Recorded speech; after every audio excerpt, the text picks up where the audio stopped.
வணக்கம், நான் உங்கள் Shabdina. Welcome back to Shabdina's kitchen. இன்றைக்கி நம்ம கிச்சனில் பார்க்க போது ரொம்ப சூப்பரான பொடி இட்லி எப்படி பண்ணுறது பார்க்க போகிறோம்.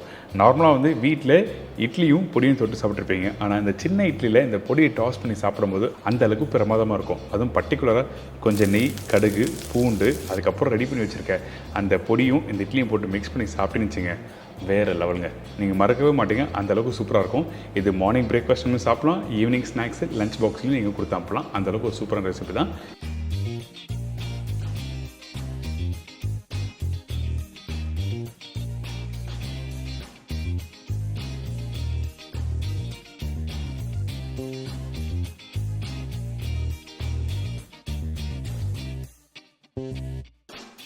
இப்போ இந்த ரெசிபிக்கு தேவையான பொருட்கள் பார்த்தலாமா?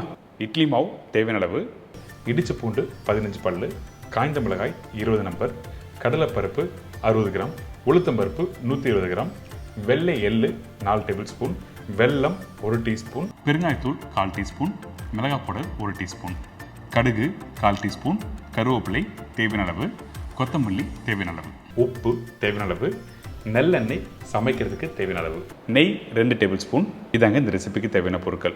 இந்த பொடி இட்லி ரெடி பண்ணுறதுக்கு ஃபஸ்ட் நம்ம என்ன பண்ணுறோம் கேட்டிங்கன்னா, ஃபஸ்ட்டு இட்லி ஊற்ற போகிறோம். இந்த மாதிரி சின்ன தட்டில் சின்ன சின்ன இட்லி ஊற்றிருங்க.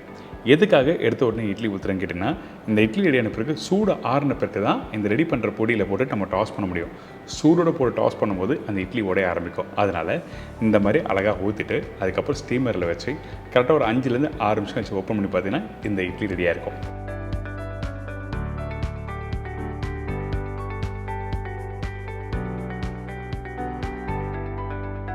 இதுக்கப்புறம் நம்ம என்ன பண்ணுறோம் கேட்டிங்கன்னா, கொஞ்சம் சூடான பிறகு 1 by 1 எடுத்துருங்க.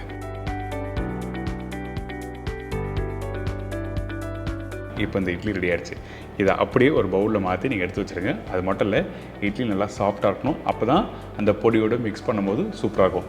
சம்டைம் இட்லி கொஞ்சம் ஹார்டாக இருந்ததுன்னா அப்போ இந்த பொடியோட போட்டு மிக்ஸ் பண்ணும்போது அந்தளவுக்கு கிரேட்ஃபுல்லாக இருக்காது. அதனால் இட்லியும் நல்லா சாஃப்டாக இருக்கும். இதுக்கப்புறம் நம்ம என்ன பண்ணுறோன்னா, பொடி ரெடி பண்ண போகிறோம். இந்த இட்லி மிளகாய் பொடி பண்ணுறதுக்கு நம்மகிட்ட இருக்க இந்த கடலைப்பருப்பு, உளுத்தம்பருப்பு எல்லாத்தையும் வறுக்க போகிறோம். எப்போவுமே உளுத்தம்பருப்போட அளவு தான் அதிகமாக இருக்கணும், கடலைப்பருப்பு அளவு கம்மியாக இருக்கணும். ஏன் கேட்டிங்கன்னா, அந்த உளுத்தம்பருப்பு அதிகமாக போடும்போது உங்களுக்கு நல்லா க்ரன்ச்சியாக இருக்கும், கடலைப்பருப்பு மாவு தன்மை கொடுக்கும். அதனால தான் இந்த கடலைப்பருப்பு கம்மியாக போட்டிருக்கோம். இதுக்கு பிறகு காஞ்ச மிளகாய், கருவேப்பிலை போட்டிருக்கேன். எப்பவும் போல தான் இந்த கடலைப்பருப்பு, உளுத்தம்பருப்பும் ஸ்லோ ஃப்ளேமில் வறுத்துக்கணும். உங்களோட அடுப்பை வந்து எந்த அளவுக்கு ஸ்லோ ஃப்ளேம் வச்சு வறுக்கிறீங்களோ அந்த அளவுக்கு ஸ்லோ ஃப்ளேம் வச்சு வறுத்துருங்க. இந்த கடலைப்பருப்பு, உளுத்தம்பருப்பு வறுத்து முடிக்கிறதுக்கு குறைஞ்சபட்சம் ஒரு 10லேருந்து 15 நிமிஷம் ஆகும் நம்ம வீட்டு கேஸில். நல்லா புரிஞ்சுக்குங்க, ஐ ஃப்ளேம் வச்சு வறுக்கும்போது உங்களுக்கு கலர் மாறுமே தவிர, ஆனால் அந்த கடலைப்பருப்பு, உளுத்தம்பருப்பு நல்லா கிரன்ச்சியாக கிடைக்காது. அதனால தான் வந்து எந்த ஒரு ரெசிபி கடலைப்பருப்பு, உளுத்தம்பருப்பு யூஸ் பண்ணுற ரெசிபிக்கு நான் சொல்கிறது வந்து ஸ்லோ ஃப்ளேமில் வறுத்துக்கணும், நல்லா கிரன்ச்சியாகவும் கிடைக்கும்.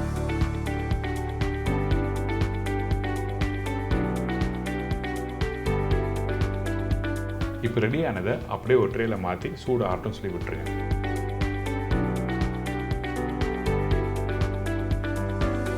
இதுக்கு பிறகு எள்ளு. இந்த இடத்துல கருப்பெல்லு யூஸ் பண்ணலாமல் கேட்டிங்கன்னா கண்டிப்பாக யூஸ் பண்ணக்கூடாது. உங்களுக்கு வந்து அந்த கலர் மாற ஆரம்பிக்கும். அதனால் கருப்பெல்லு யூஸ் பண்ண சொல்கிறேன். இந்த வெள்ளை எள்ளுவும் ஸ்லோ ஃப்ளேமில் வறுக்க ஆரம்பிச்சிருங்க. எந்த அளவுக்கு ஸ்லோ ஃப்ளேமில் வறுக்க முடியுமோ வறுத்துருங்க. அதே டைமில் கருக்கக்கூடாது. கரிஞ்சதுன்னா கண்டிப்பாக கசப்பு தன்மை வந்துடும்.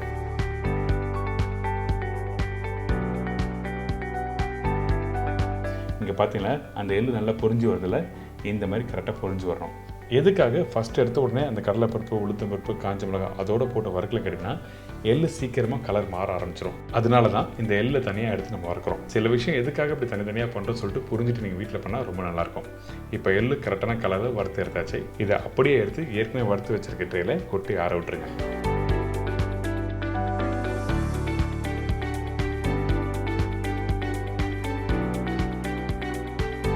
அடுத்தது கொஞ்சமாக நல்லெண்ணெய்.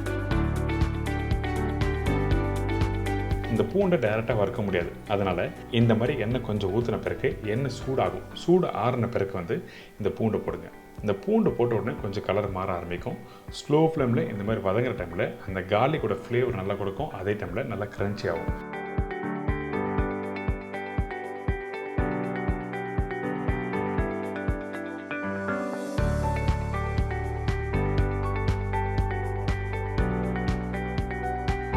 இந்த மாதிரி கலர் வந்த பிறகு இந்த எண்ணெயும் இந்த பூண்டும் தனியாக பிரித்து எடுத்துருங்க.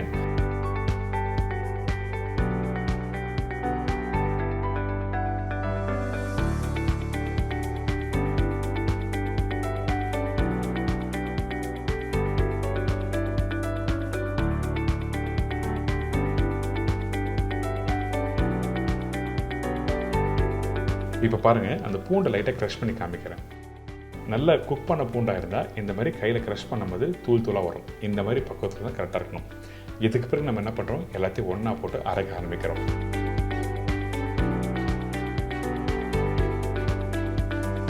இந்த டைமில் கொஞ்சம் பெருங்காயம், உப்பு எதுக்காக போடுற கேட்டினா, அந்த இட்லி மிளகாய் பொடியோட டேஸ்ட் உங்களுக்கு தெரியணும். உப்பு இருந்தால் மட்டும்தான் நீங்கள் அரைச்சி முடிச்ச பிறகு டேஸ்ட் பார்க்கும்போது நல்லாயிருக்கும்.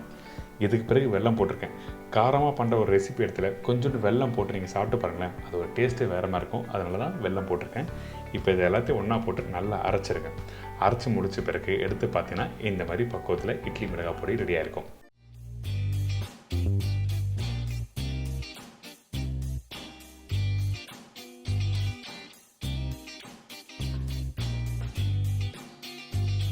பார்த்தீங்களா, நல்லா காரசாரமாக பொடி ரெடி பண்ணியாச்சு. இதுக்கப்புறம் நம்ம ரெடி பண்ணி வச்சுருக்க அந்த பொடி இட்லி எல்லாத்தையும் நம்ம மிக்ஸ் பண்ண போகிறோம். அதனால் அந்த ஃப்ரைங் பேனில் நெய் போட்டிருக்கோம். அந்த நெய் கொஞ்சம் லைட்டாக சூடான பிறகு இந்த கடுகு போடுறோம். அதே டைமில் நெய் சூடாகும்போது ஸ்மோக் ஃப்ளேவர் வரக்கூடாது, சரிங்களா?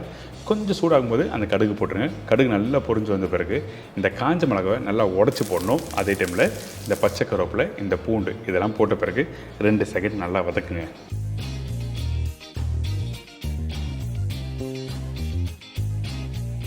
அதுக்கு பிறகு நம்ம ரெடி பண்ணி வச்சுருக்க அந்த இட்லி இதில் போடுறோம்.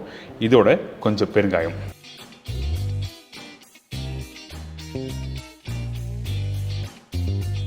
சில்லி பவுடர் 1 டீஸ்பூன் போட்டிருக்கோம். எதுக்காக இந்த இடத்துல சில்லி பவுடர் போடுறோங்கன்னா, அப்போ தான் அந்த கலர் நல்லா எடுத்து கொடுக்கும். அது மட்டும் இல்லை, கொஞ்சம் காரம் இருந்தால் நல்லாயிருக்கும். தேவையான அளவுக்கு நம்ம ரெடி பண்ணி வச்சுருக்க அந்த இட்லி மிளகாய் பொடி இதில் போட்டு கடைசியாக இன்னும் கொஞ்சம் நெய் போடுறோம். அதுக்கப்புறம் உப்பு தேவைன்னா கொஞ்சம் போட்டு கொத்தமல்லி போட்டு டாஸ் பண்ணினா ஒரு அருமையான பொடி இட்லி ரெடி.